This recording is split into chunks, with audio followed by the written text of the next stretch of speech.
A nice short video today about it's about the word register, registry. Okay, now in my opinion, and I'm giving people advice, is that take this to the bank. Whenever you see that word register or registry, get on your guard. Okay, it's one of the most evil words. Evil's the wrong term to use, but just be wary of the word registry. There's others, but that one in particular. Okay, if you look up the etymology of it, and I request that you do, don't just take my word for it, because my understanding of registry is basically you give ownership to whoever. In this case, the crown. Regis means king, or probably just means royal or something. Regis tree. Yeah, so going back to what a lot of people have worked out is that the Crown Corporation owns everything. Well, everything's just a lot. It owns all the land. Yeah, Queen owns a sixth of the planet. You can look that up. You know, but it's all very odd because, you know, if you were that rich, would you really go around opening this, that and the other, what she does, and like waving like that? Ooh.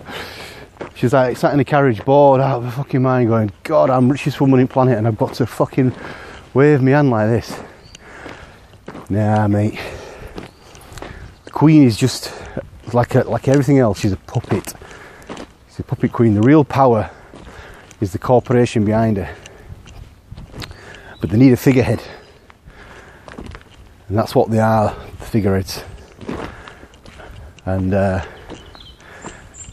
mean, they never look happy, do they? They never look happy with all that cash. And you know, she's a little old lady, is the Queen, and other little old ladies look up to her.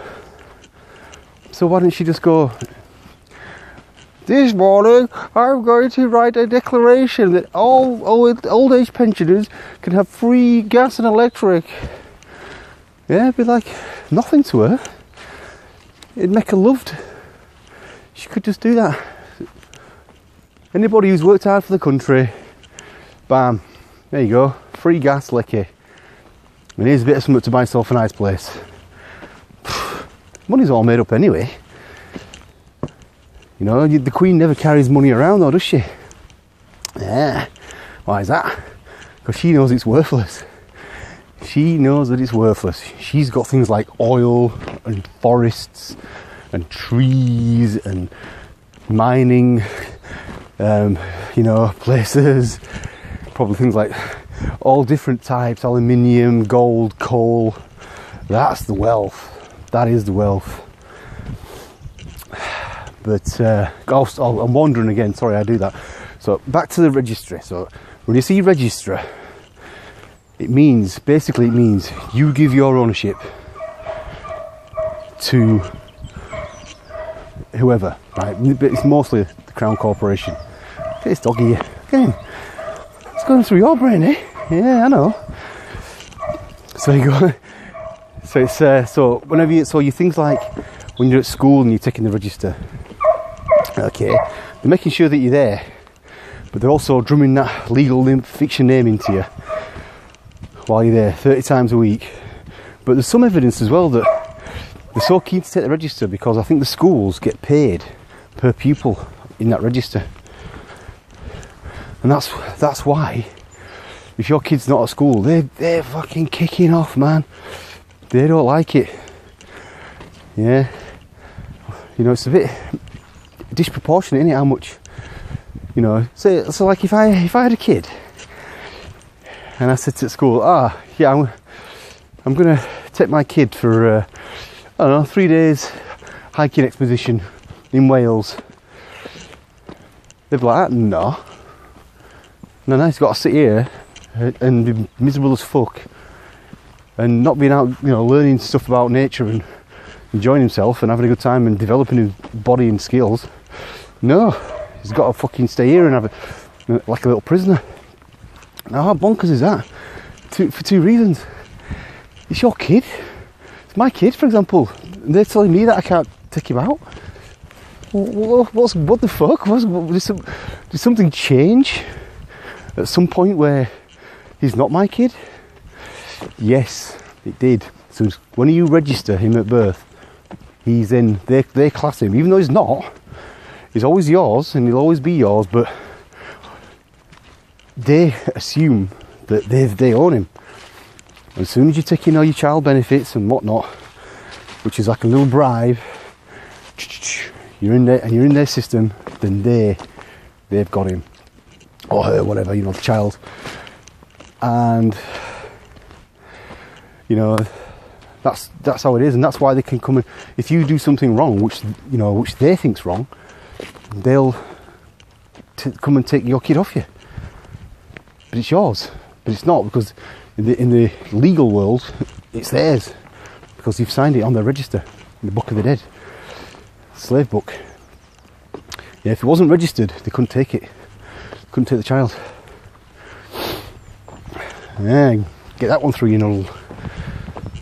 And the way to deregister your child is to just call him something else. Give him two names.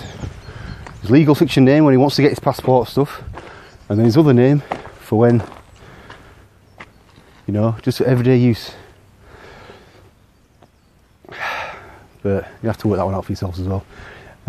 So yeah, register. Like when you never really own anything. Okay, you're only a keeper of it, right? And a wise man once said, you sort of work it out when you're on your deathbed, that you think that all the things that you thought you owned, you don't own it. You can't own land. Land owns you. Yeah, and we've all been tricked. We all think that we own all this stuff. You don't own shit.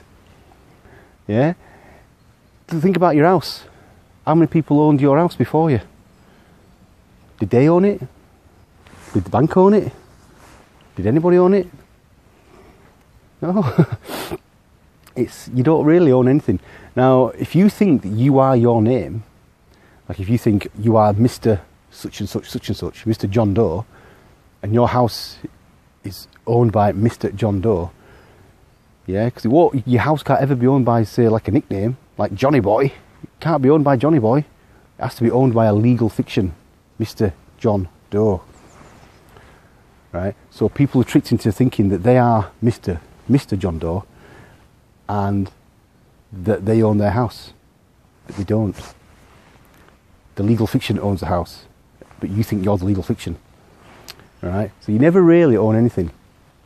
And this is why people who get rid of materialism, I was going to say eschew, but my YouTube followers are probably not knowing what that means. If you get rid of materialism, then you're a much, much happier person. The man who's got nothing and needs nothing is the richest man on the planet. Yeah, not saying it's easy to do. I'm a chuff. No way. It's not easy to do at all. But that's the truth of it. That is the truth of it. And all these people who are lusting after money and power, you know, they've forgotten what the first rule. Money is the root of all evil. When did we forget about that? And also, the love of money is the root of all evil. Now, don't fall into the fucking same bullshit that everyone does and argue, is it money or is it love of money? It's both. I've researched it, it's both. Okay, it's not one or other. Don't get divided and conquered on that. This money is a foreign concept that we shouldn't have. It's above the human race and it's spoiling it. Just imagine if there were no money and everything was free. Okay, you could still work for it and you could still earn it, but you could still work towards the general good of humankind. But food and shelter and warmth and clothing, you know, we all just helped each other out and built them. There's enough of us now. 7 billion of us. So I'll digress again. So yeah, registration. Beware the word registration. You don't really own out, like your car, DVLA, or you're just a registered keeper. Okay. Now there's ways around it, of course. You know, if you've got an house and you pay it off, so you work like a bastard, you pay it off, yeah, and then you sell it, you've got lots of paper notes then, you see. Well, you've got actually fictitious numbers on a computer screen, but you could draw all that money out, put that money in your backpack, and just fucking travel, mate. Just go. Just if you bought a nice house, did it all up, flogged it, put the money in your skyrocket, got yourself a camper van, just go. Imagine what a nice that'd be, just on the road in a camper van with loads of money in your pocket, just travelling. Yeah, it's a nice dream, isn't it? Okay, I'm waffling on now, so I'll leave that one there. Peace be with you guys.